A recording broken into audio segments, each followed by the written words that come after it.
Ooh, my background's All kind right, of so a we're just talking mess. about every single rule because I have the whole fucking rule book here. I mean, we can go through them. The ones you think won't be fun to talk about, just read it and then we'll say, nah, we're not doing that one. All right, guys, welcome to the podcast. Today, we're talking about the brand new rule changes that no one has talked about yet at all. Breaking news. No one's beat this horse yet. It's still alive. We're going to go through every single one of them, and we're going to have our takes on it, our discussions, and then maybe talk a little bit about mental tilt and how some of you guys, I like that there's a lot of energy being poured into, rebellion against the new rules. But is that misguided energy? I think that's how we're going to end this up. But first, we need to talk about the rules proper. So, first new rule.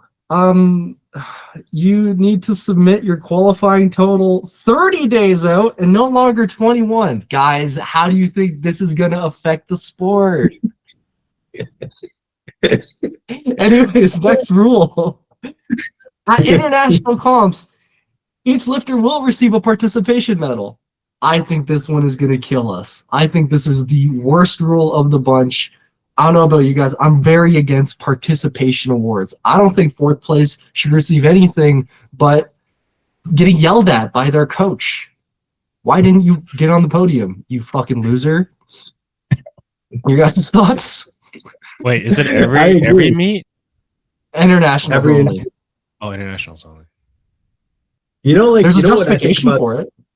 When I think about that, did you guys in elementary school get those fucking blue ribbons or the red ribbons for participation? And I fucking hated them. I used to fucking throw them right away because I fucking pissed me off that I didn't win the fucking whatever the fuck garbage race or some shit. I was so pissed every time that shit came to me, bro. Can't relate. I was a winner.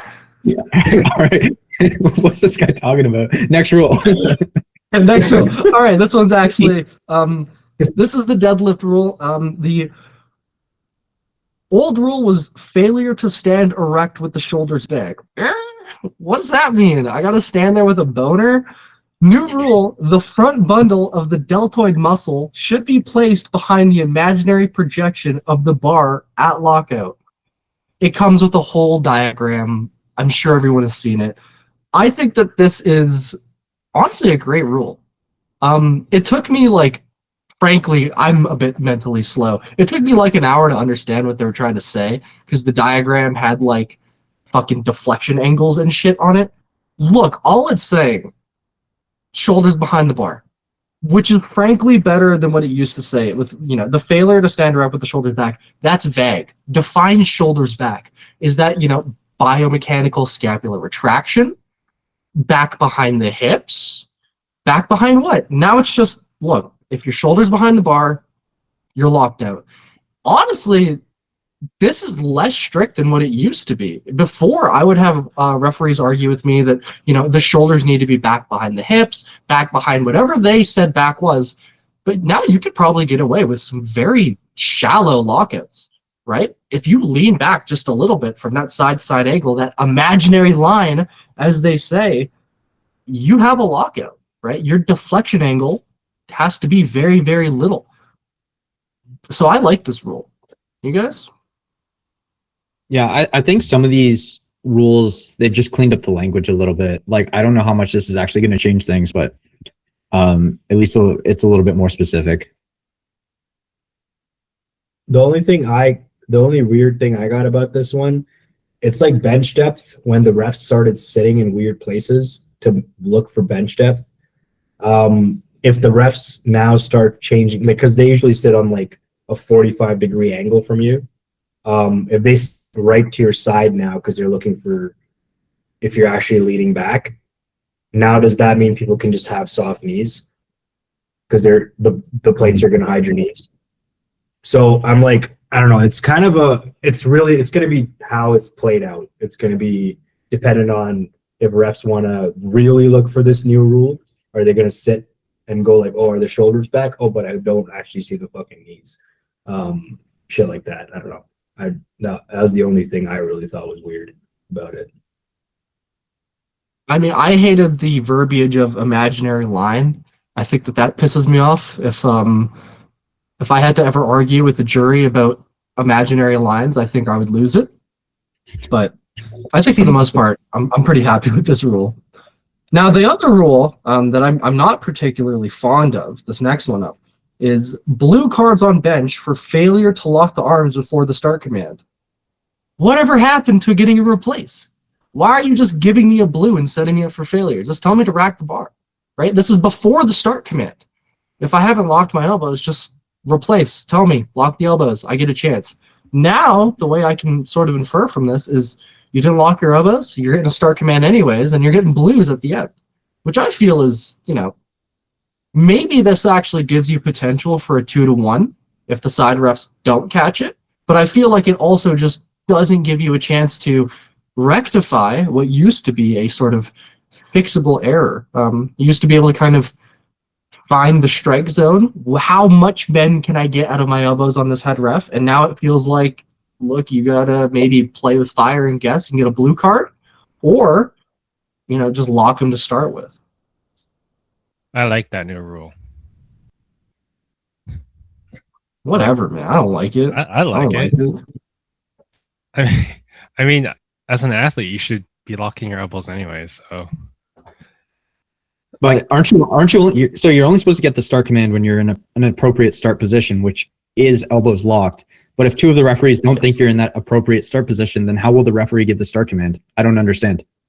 Well, if the two side refs give it down because they don't see your elbows and they assume everything else is correct, then the head ref is supposed to go, all right, 2 hands down, start. But what if one of them does and the other one doesn't? Then it's in the head ref's hands, right? Yeah, and you typically would get a replace command. But now it seems like maybe they're like, hey, blue card anyways, but start. Go ahead. Yeah, start, and then they're going to close their eyes. Start. I don't even care what happens no more. Don't care. Yeah, I don't know how I feel about that one.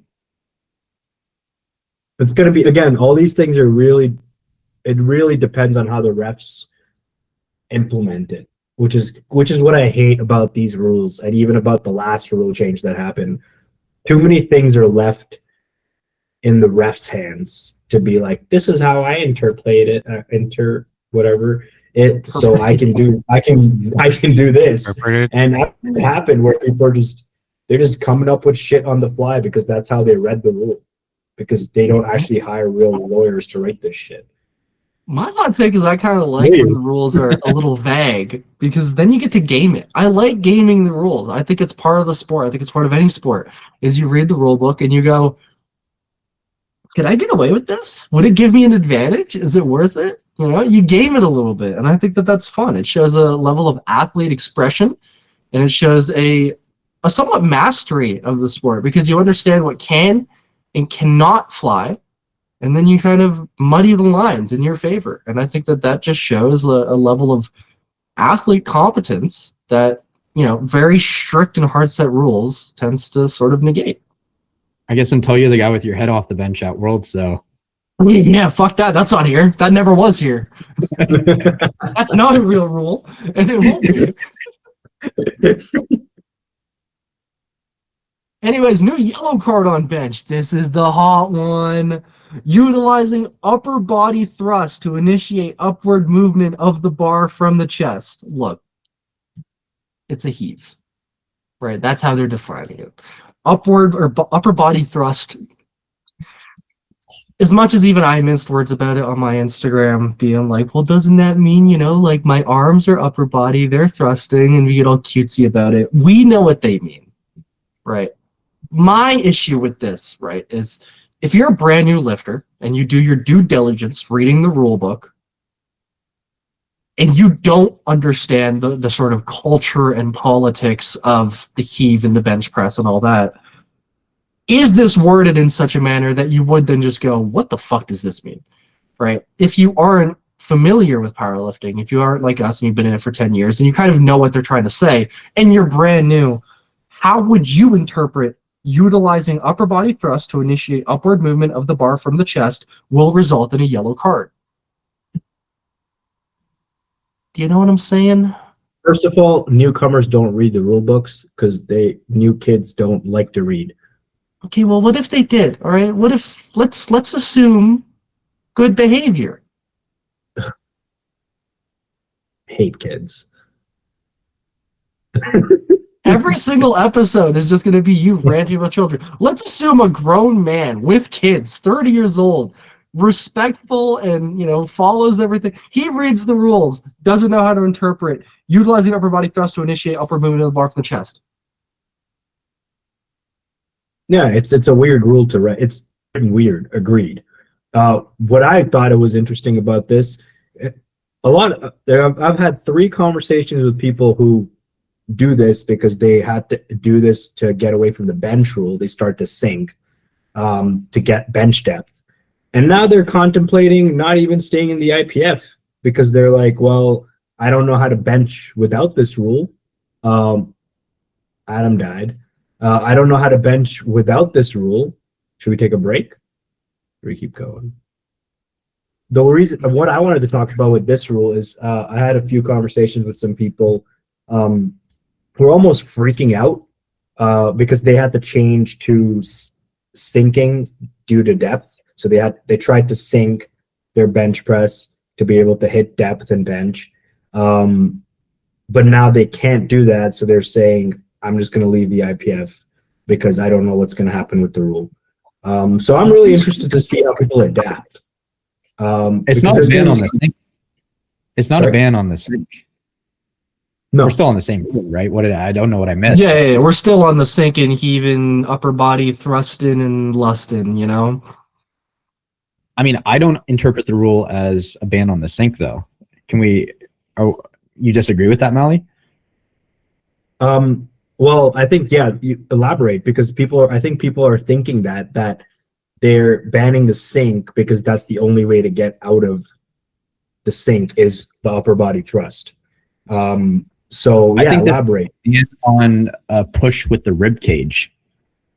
So I have a couple bigger guys on the team who do sink, but there is no push with the chest as they're initiating the press. I think this is more of a ban on play in the rib cage to thrust the bar off the chest initially with the rib cage. So it's like you can look at a couple lifters who, when they get the press command, the initiation of the movement isn't actually through the arms. The first step of their bench is raising the bar up with their chest, and then once it gets to a certain height, then pressing off of that. So they're beginning the press with the rib cage instead of just pushing with the arms right from the start. So I think there's a big difference in sinking, but not shoving the bar out of the bottom position with the chest. It's just sinking into, and you're pressing it out with your arms, versus initiation out of the bottom with a raise in the rib cage to get your elbows a little bit higher and then pressing. Those are 2 very different things. Yeah. That's how I'm interpreting the rule. I do have the explanation available. I have the explanation available because I am a good journalist. And it does say, okay, firstly, in racing competitions, lifters have been observed allowing the bar to sink into the chest or actively lowering the chest during the descent, creating pre-tension through the elasticity of the rib cage. Their words, not mine. And then it later goes on to say, accordingly, sinking of the bar without body displacement or thrust remains permitted. So sinking's allowed. They are now defining heaving as upper body thrust, which, again, I think it's the worst definition ever. But it is just a redefinition of heaving, which is to say that, look, if heaving has always been banned, do we then look at some of the benches that have, passed in recent years? Do those even count? Because if heaving's always been banned, let's throw some names out here. I don't think she's going to listen to this. Have Alba's benches been heaving, right? Do they now no longer pass? Or is that within the realms of acceptable sinkage, right? If this is just a redefinition of heaving, does anything change? But if it is a new rule or a stricter definition of heaving and things do change, does this now shake up, the competitive meta in a sense? Is Alba still as strong as she is? do people affect their sort of competitiveness within their classes? Are we going to see some shakeups in the landscape of lifting? And I think that's interesting. I think that that's cool. I think that that's, you know, I liken it a lot to video games and League of Legends, where it's like if a character or a champion gets a nerf or a buff, people that are very good at that champion or not, you know, are affected differently. So it's like, are sync pressers now going to start podiuming lower? Are soft touch pressers going to have an advantage? Like, I think it's interesting, right? But like Mally said, like some people are just maybe straight up thinking of leaving the IPF. Or there are some individuals that actually cannot. Well, I mean, if syncing is allowed, everyone, I assume, can hit elbow depth, right? Right? You'd hope. But are some people's benches just going to be so dramatically affected by this that like they lose 20 kilos, 30 kilos on their total? And at this state of the game, it's like if you're lacking 30 keys on the total, you're not competitive, right? Yeah. So how do you guys think that this is going to affect the sort of meta going forward? Do you think we're going to see any kind of like accessory changes being programmed for like these heave lifters? How would you adapt? I know none of us are heavers, upper body thrusters, but if you were to coach one, how would you adapt to this? What would you do?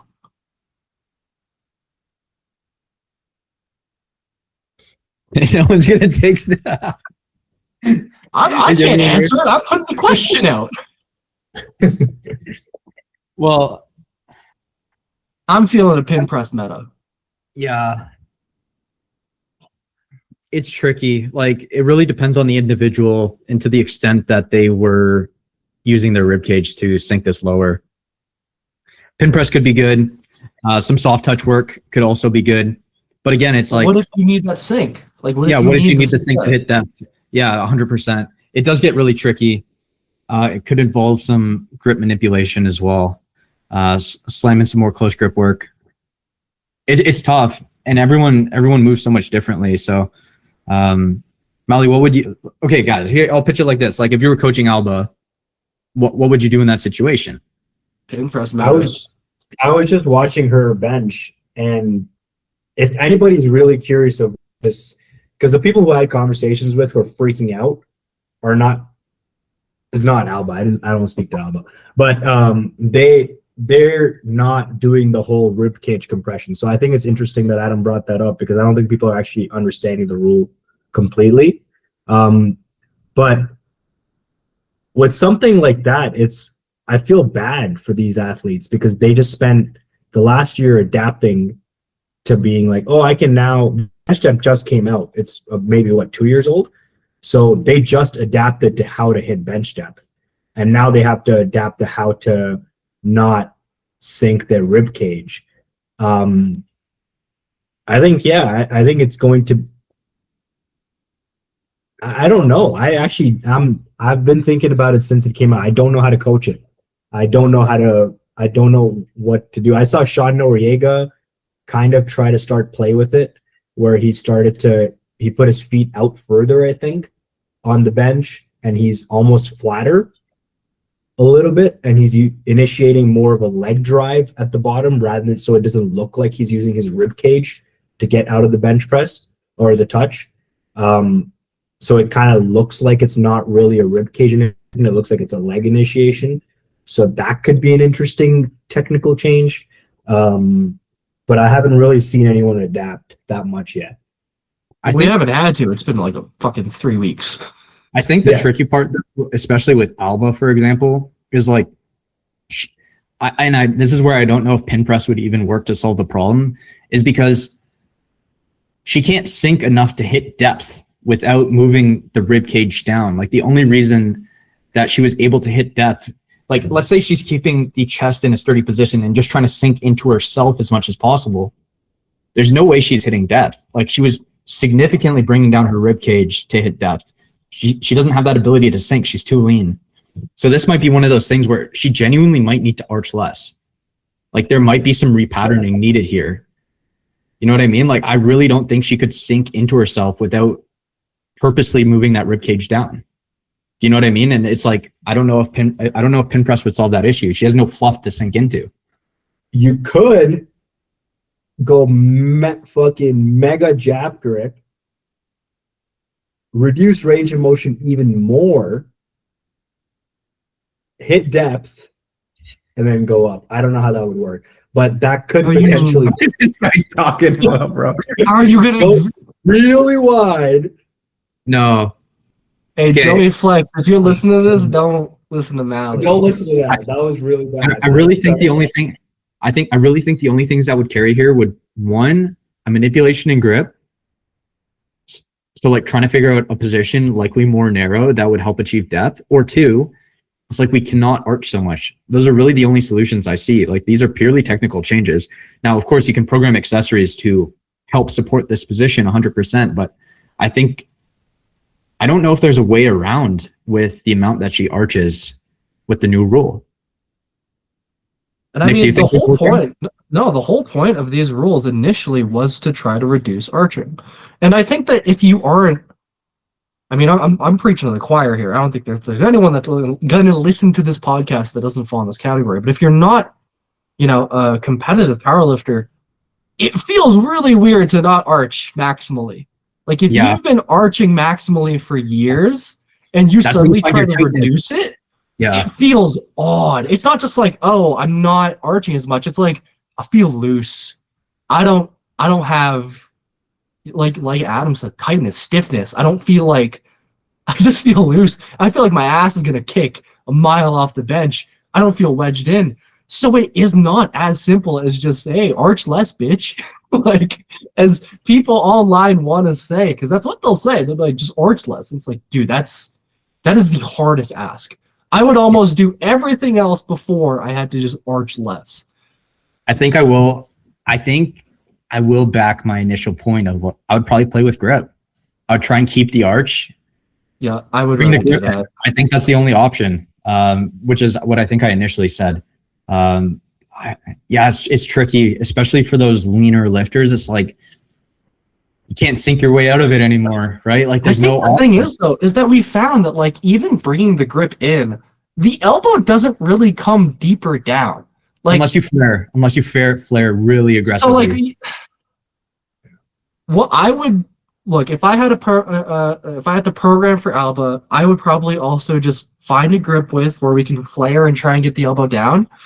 I would pin press the shit out of it, and I would also do like the feet up bench press, like the hook line bench, because I do think that strength right off the chest, we've been in a way cheating it for so long that it's probably just going to be so weak.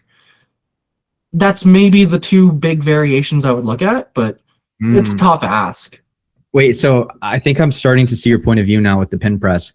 So yeah, you're saying set the pins to where you can hit depth as a way to give you some constraints, and you can self-solve the positional issues.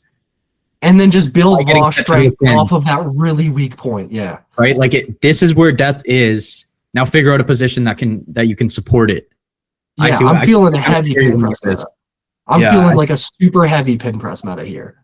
Yeah, and she would probably make some positional manipulations in order to make that. Yeah, and also just to feel like, especially if you're doing like dead stop pin press where it's going to feel strong off the chest, I'm feeling a massive pin press meta here. Right. Could be.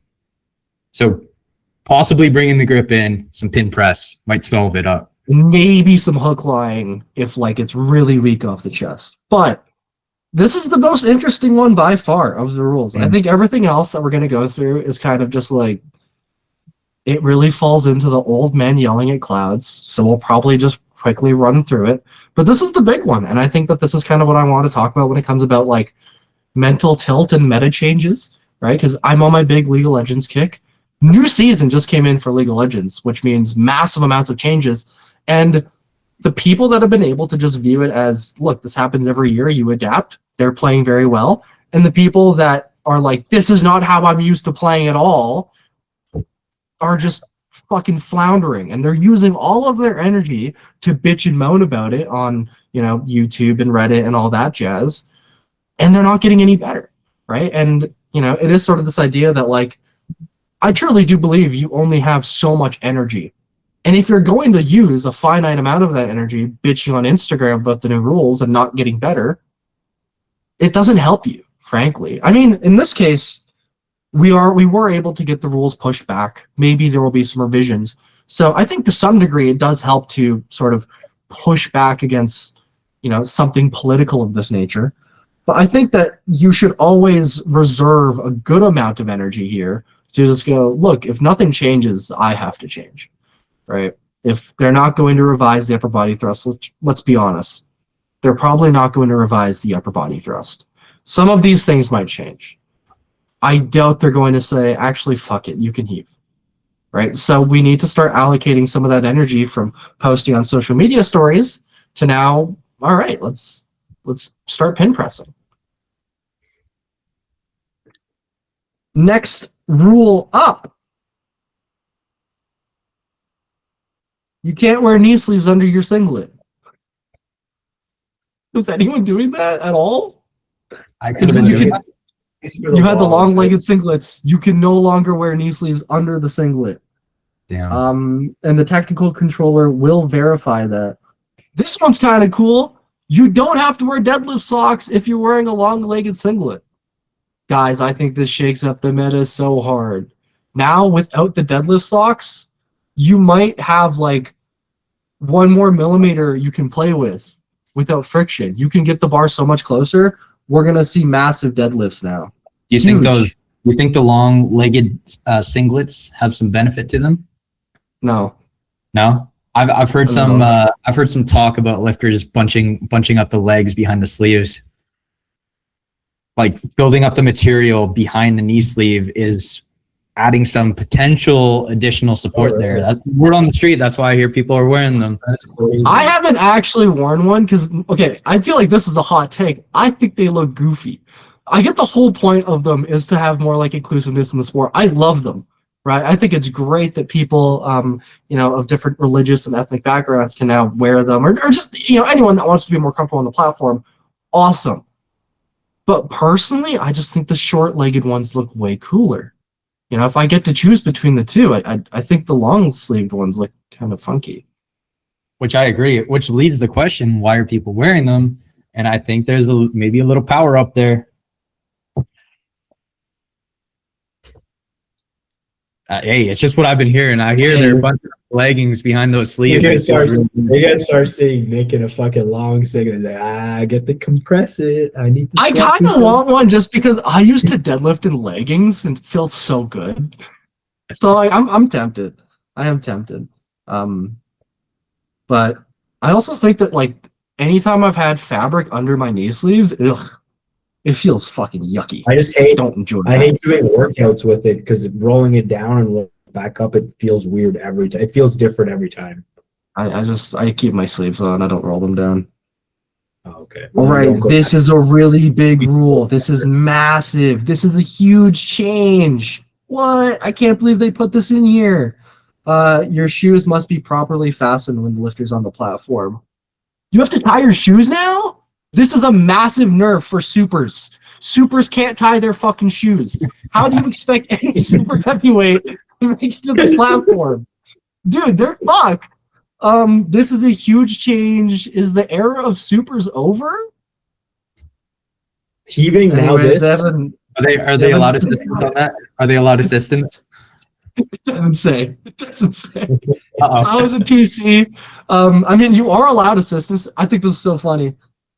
This is the next rule even. Athletes are permitted to receive personal assistance on the application of their knee sleeves. We had years of being like, you can't have any help. You can't use straps, no garbage bags, no Vaseline.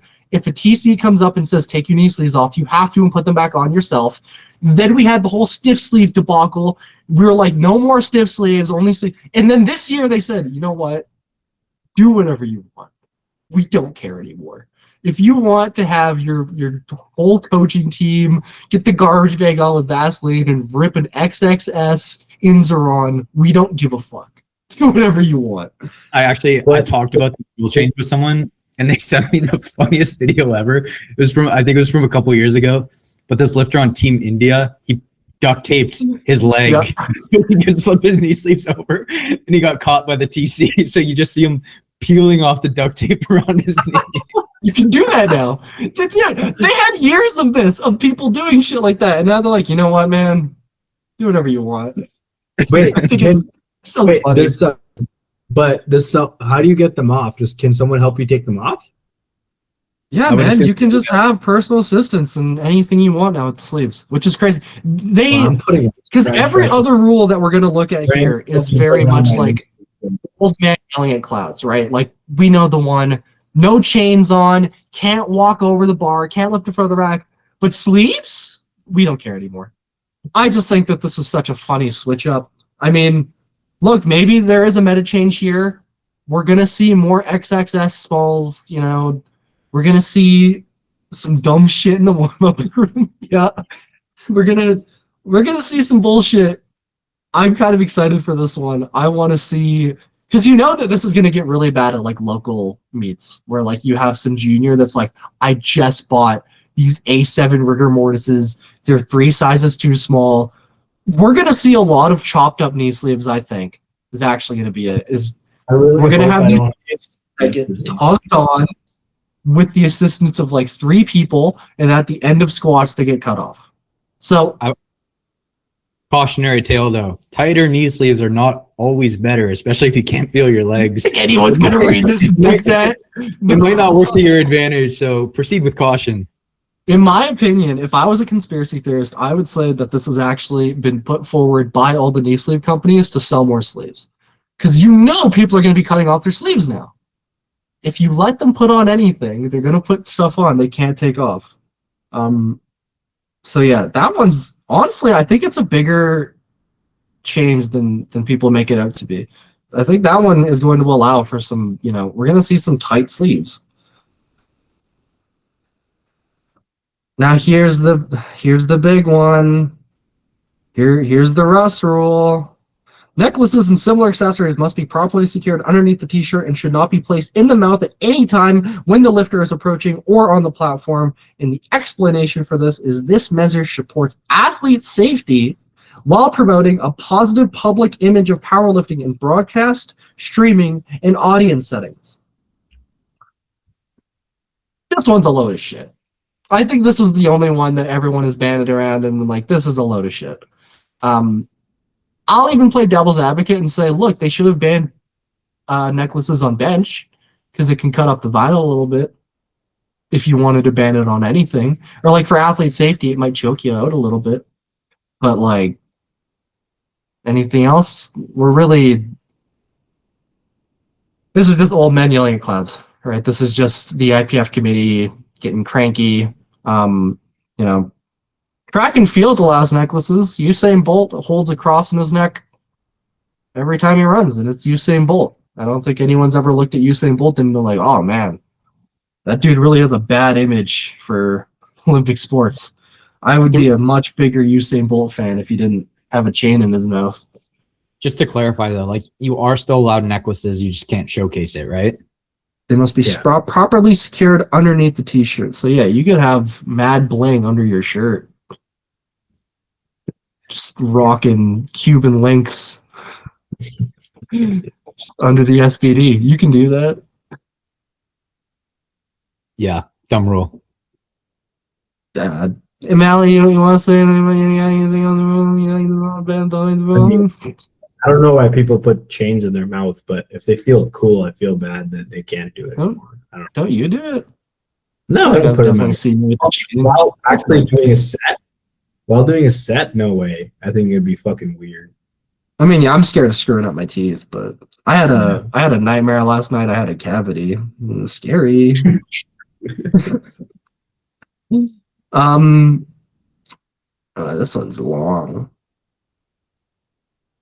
Squat. The lifter shall face the front of the platform with the barbell placed horizontally across the shoulders. This is it's the French low bar rule. You know, it needs to be above the deltoids. I think it's fine. I think this is a fine rule. I think it's going to be annoying to judge. I can definitely already foresee some referees being like, that's not above your delt. Yeah, it is. Oh, it's not? Yeah, it is. You know, that's going to be annoying. I don't like any of these rules that, indicate specific musculature, right? And then hands, thumbs, and fingers must be in complete contact with the bar while it is positioned in the rack stands, blah, blah, blah, blah, blah. The thumbs are not required to wrap around the bar. This was the big thing, right? Is when this rule initially came out, everyone was worried about, is false grip dead? Do I have to now have a full grip on the bar? And that was a miscommunication. They've now rectified it, and it is, you can still false grip. It's just that the thumb needs to be in contact with the bar, not around it, but needs to still touch it. But this has always been the case. So no real changes here other than French low bar is dead. What? Viva la France! Napoleon's rising out of his grave and fighting for this one. You guys have any thoughts on that? I think it's fine. Honestly, I always think that French low bar was...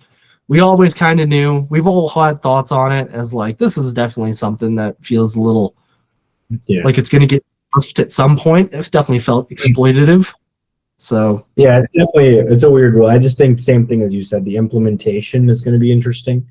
Because I got 47 lifters female who have no deltoid visibly.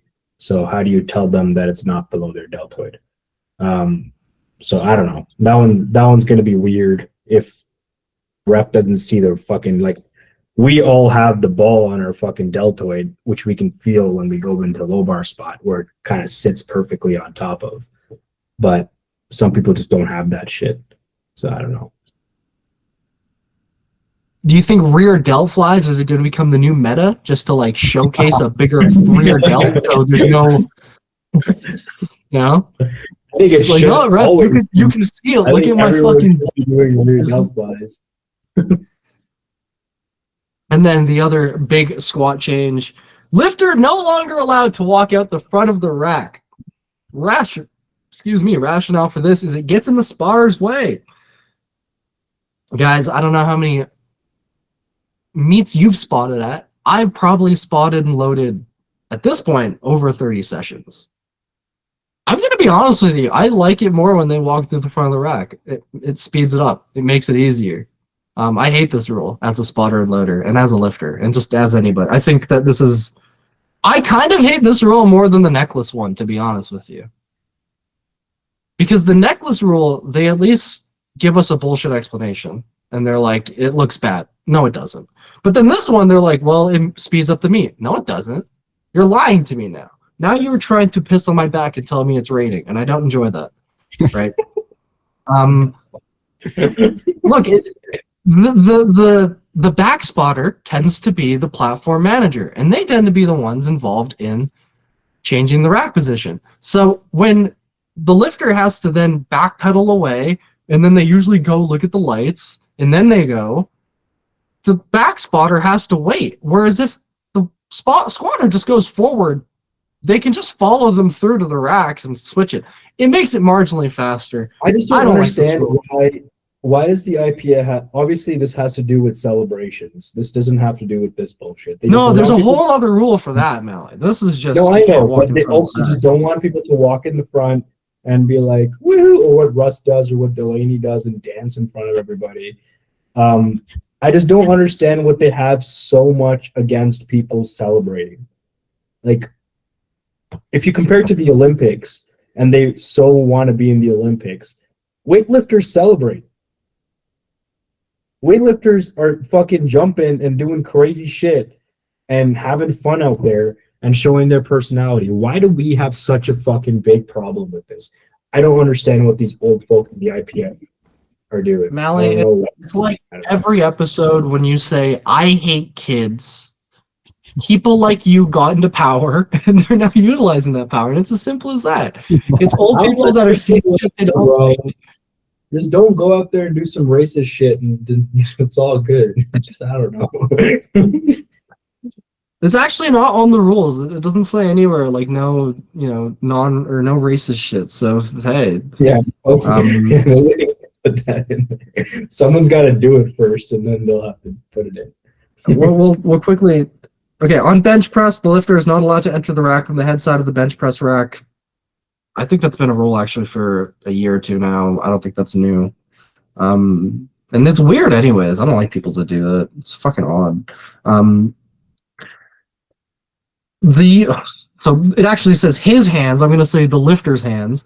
The lifter's hands, thumbs, and fingers must completely grip the bar positioned in the rack stand with a thumb around grip. This is for bench press. Now, I'm going to quickly read the explanation because it is again a bit vague. Right, this is the explanation. By clearly specifying that the hands, thumbs, and fingers must completely grip the bar, this requirement promotes consistent enforcement by referees and minimizes hazardous grip variations. What do that mean? Right, because suicide grip has never been allowed. We don't need to change that around. We've always needed the thumb around. But now to say the hands, fingers, and thumbs must completely grip the bar, and quote unquote hazardous grips are no longer allowed. Define that. What's a hazardous grip? I think this also I think is a little bit to do with bench depth. Because there's uber Japanese grippers who will I don't know if we have a video of this going on, but people will completely extend their index finger and thumb out and not cover the ring completely. And it's kind of hazardous. But that's gripping the bar. That's not hazardous. But they could be saying it's hazardous now, because I have had conversations with local referees who have told me my athletes doing bulldog grip is dangerous. So that's what I'm saying. Is this now a bulldog grip nerf? Right? Are we now going to, like, how does this affect our tech? Because I've always had to play this game with a lot of... There's a couple of reps I'm thinking about in Canada. If they're sitting head ref for me, and my fingers my fingers do this thing where they bend at every joint, compared to like someone's who would actually go fully around it, they'll probably, if they're having a bad day, tell me to fucking give me a blue card and re-rack or some shit because they don't like it. I think it's completely open to interpretation now, which kind of sucks.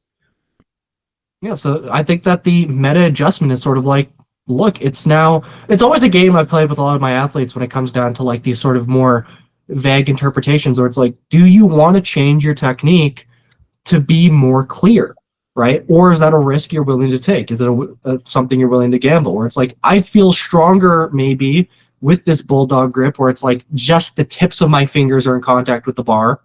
I feel stronger like this, but it's like, will you always let it pass, right? Is that something you want to gamble?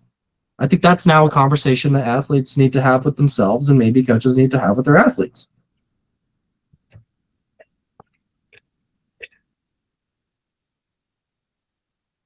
I'm looking at more of the rules. For some reason, they formatted this document to have some repeats. We're not going to talk about the deadlift rule again. I already like it. I don't want to talk about it again. They changed up some of these to have gender neutral language, but not other ones, like explicitly, which I think is interesting. It's weird. The entire rule book is written in a way that it's just sort of messy and ugly. Ooh, this one. Athletes may be permitted to weigh in wearing minimal clothing beyond standard requirements. For example, their lifting singlet and t-shirt, but barefoot, provided that the integrity and accuracy of the weigh-in process are maintained, and the weight of the additional clothing does not define the change of the body weight category. Just to say, at weigh-in, referees frequently receive requests from lifters to remain clothed due to personal discomfort or religious considerations. Now, this is a decently messy wording, but I think it is just saying you can wear your singlet and t-shirt to weigh in now. I don't know. Now, how are they going to provide the integrity and accuracy of the weigh-in process and maintain them, considering that the weight of the additional clothing does not define the change of the body weight category? Do singlets just have, I don't know, how much does an SBD singlet weigh? Let's say 200 grams, just to say it. If I wear my singlet onto the scale and I weigh 83.2, are they going to be cool with that, or are they going to make me strip? It says you can wear a singlet. It says you can wear a singlet. You're overweight. You're overweight. Yeah, but that says that the singlet. Well, you're an idiot if you did that. Then it's your But it's saying I can do that. I'm No, it's saying saying you can't do that. Look, I weigh dick out every time.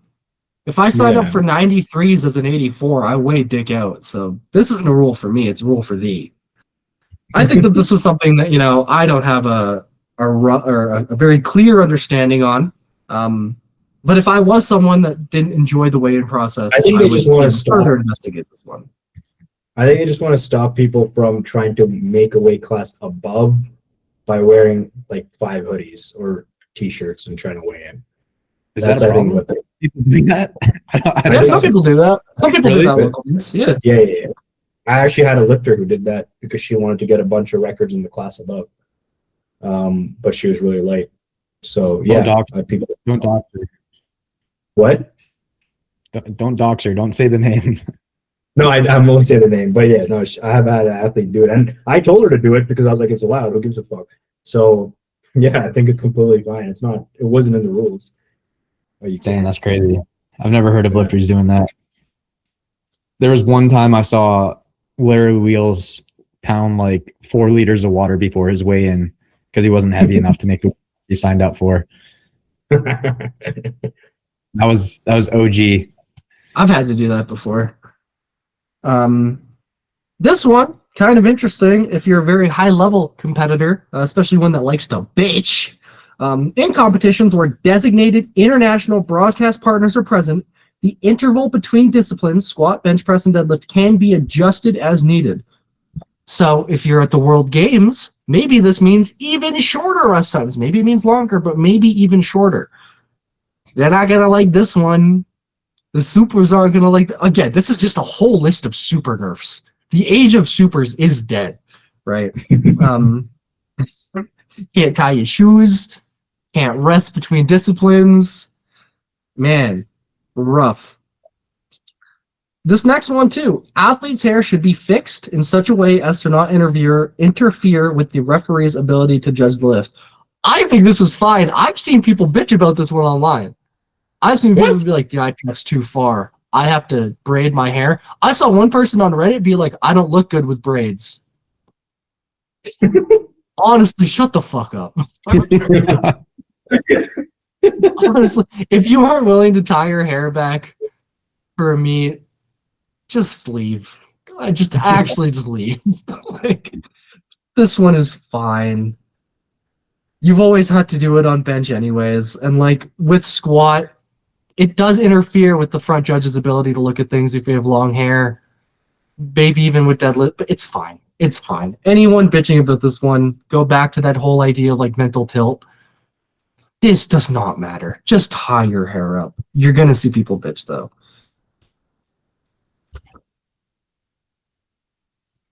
Lifters are expected to enter and exit the lifting area or platform in a respectful manner. This is the celebration one. We've kind of talked about it already.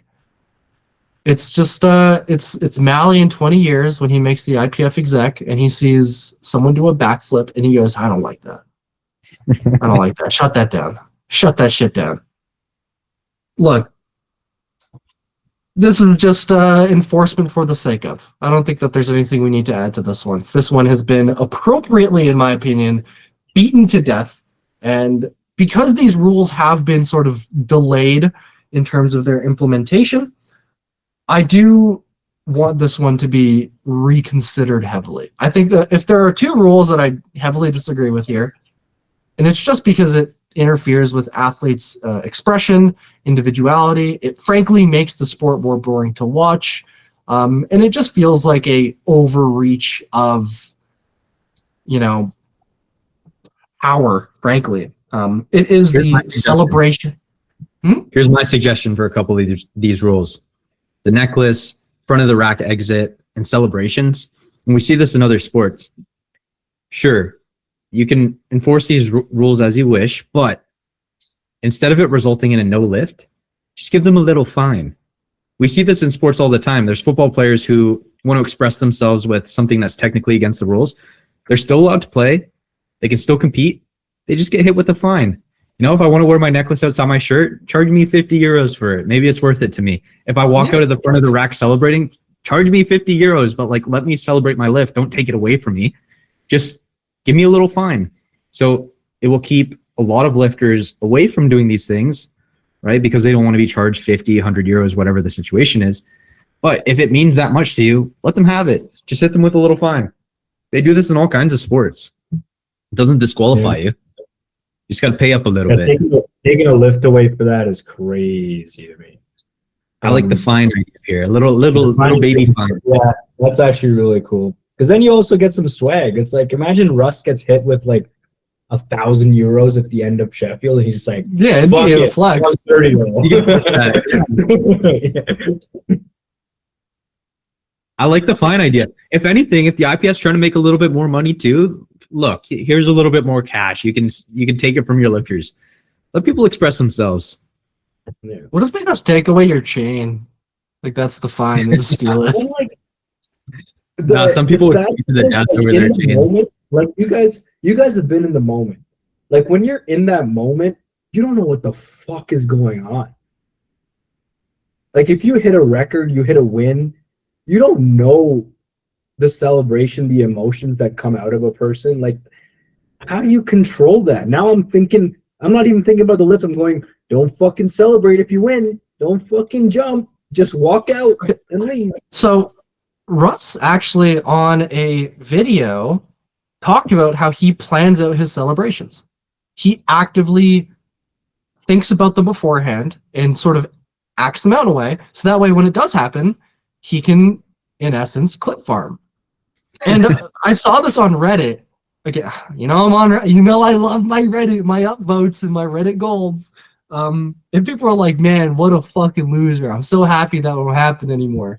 It's like, do you guys not realize how good this is for the sport? Like, thank God we have someone like Russ that is willing to, in essence, plan out his clip farming. You know how many views that gets? Like, those clips, because of him, he makes them to go viral, and then they go viral, and that brings eyes onto powerlifting, onto Sheffield. It brings people into the sport. If anything, we should be asking Russ, how can we make the platform as cinematic as possible for you? Like, not just, hey, Russ, you can plan out your celebrations, but Russ, how can we help you plan out your celebrations? What can we give you? You want fireworks? You want cool lighting? You want the limelight on you while you do it? What do you want? How can we do this? This actively harms the sport, I think, in a much bigger way than people expect. It isn't, oh man, Russ is a tool. It's like, look, you don't have to like it. I don't really like it. It's not me. I'm not like this, but it's so good for us, right? As a whole, people love superstars. People want to follow Russ's journey and have that culminate in this big moment of expression and excitement. And if he wants to plan it out, we should help him do that. And yeah, sure, like Adam said, give him a little fine. People may hate the guy. People may hate the guy, but there's so many kids in this sport now who want to be Russ, who wear Jordans, who put the chain in their mouth, who are celebrating, who are doing all this shit. I think it's sick. I'm like, he's inspired. It's like the Jordan of powerlifting. He's kind of like inspiring some swag. People are kind of just like, I'll do it because that guy's fucking cool. I think it's sick. So, I don't know, stopping someone from being themselves, I think, is the worst thing for the sport. This is like what happened to Allen Iverson back in the NBA when he first started to wear baggy clothes, and they were like, yo, what the fuck are you doing? Find his ass, get rid of him. If you guys probably didn't get that reference, but I hope the listeners did. Always talking basketball with you, man. It's like me with League of Legends. We need to watch different sports. Because yeah, I can say it's like when Faker did a somersault on the stage, or when Owner winked. Yeah, we're all stupid. Cares about League of Legends. A lot of people care about League of Legends, actually. Lastly, here, I think something that's been glanced over, and I think that this is actually extremely important. I'm surprised that hasn't been talked about. There is a bunch of rules here. I'm not going to talk about them. I'm not going to I'm going to talk about them. I'm going to bring them up. Let's not talk about them. I'm gonna tell you, I'm gonna keep it to myself while I read it. It's a massive change. See you guys. But no, I'm not going to go over all of them. But it basically outlines, the new usage of instant replay for the jury. And it outlines a bunch of things basically saying that the jury is going to be using instant replay at IPF calendar meets, and their decision is final and binding. Now, if you've been watching powerlifting for the last couple of years, we know that this has been sort of a topic of discussion of like how much influence should the jury have? Are they overreaching? Are they overbearing? And I think having them line this out shows that the IPF has disagreed. Actually, we want the jury to have either as much power as they've already had, because I think, frankly, they've already been using instant replay, or more. Does this maybe imply there will be jury cams set up on multiple angles?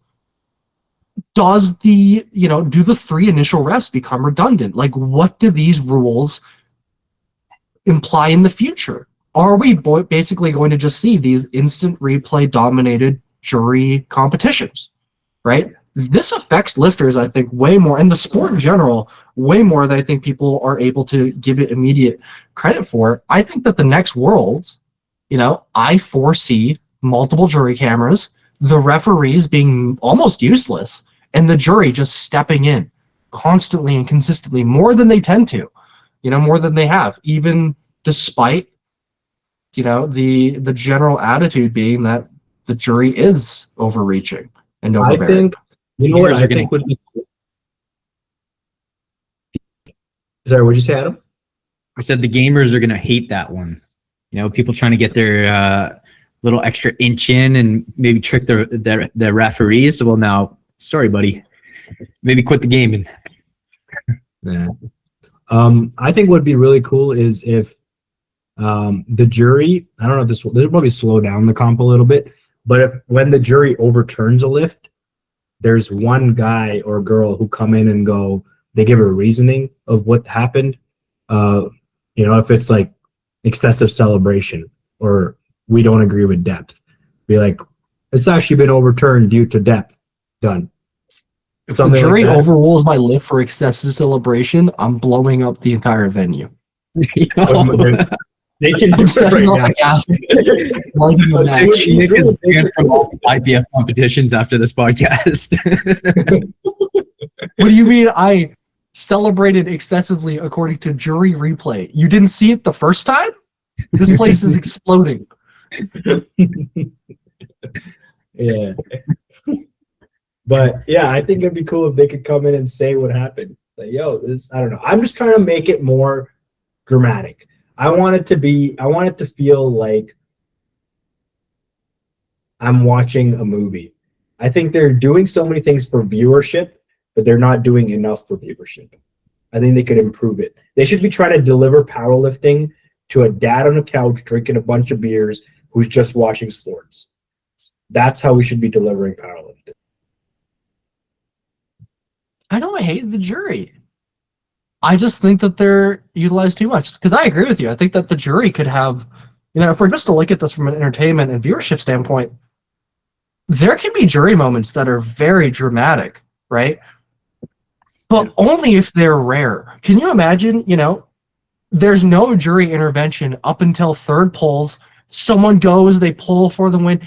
Oh, it's 2-1. He didn't make it. The jury overruled it. It's good. It's cool as shit.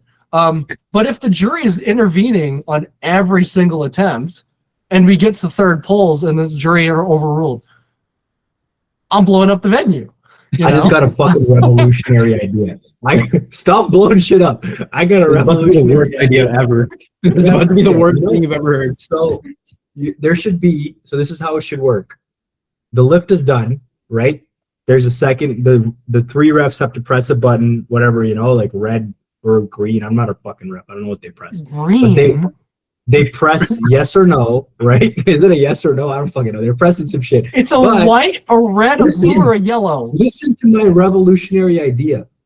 The jury should have an intervene button that they press intervene, and now it's not up to the 3 refs. It's up to the jury to decide. Why? It is so They're much just gonna cooler. press- Now they- everyone's they're like, just gonna- now that everyone's basically, like, that "Let's already prove them." happens anytime it's a 2-1. Anytime it's a 2-1, jury will review it. That already No, happens. because I think right now it's stupid if they go 2-1. Oh, no, we actually don't agree with this lift, and the lifter's already fucking celebrated the world So you think it's record. better if it's a 3 whites and they intervene?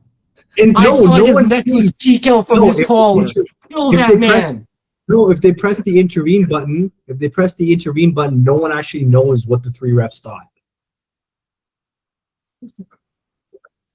You know what I'm saying? So you want 8 refs, basically. This is the idea. I'm telling That's Pete terrible. Spence, like, yeah, fuck you guys. This Let's move idea on. is sick. There's nothing to move on to. That's the last rule. That's nothing. We're gonna have to end on Mally's dumb idea of having 8 refs, basically. If you guys like my idea, DM me. Let's talk about it. Let's figure out how we can make a petition to the IPF. Mally That doesn't has- even know the lights. You don't even know the light system. Wait, what is No. it again? Red and green? Yes, no. Oh, you've been powerlifting for 11 years. I don't know what the refs. What's in their hand? I don't know what buttons they got in their hand. Do you know? White, red, blue, or yellow. Oh, they actually have that. Oh, okay. I didn't know that. I thought it was just No, no. weird. That's, I didn't fucking know.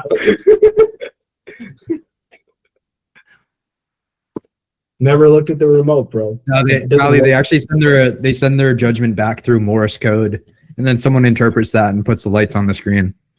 Yeah. Whatever. Half the There's cops just in one Alberta person- have fucking. there's one person working at Lifting Cast that has to do all of it manually. They just text it to them over fucking Telegram.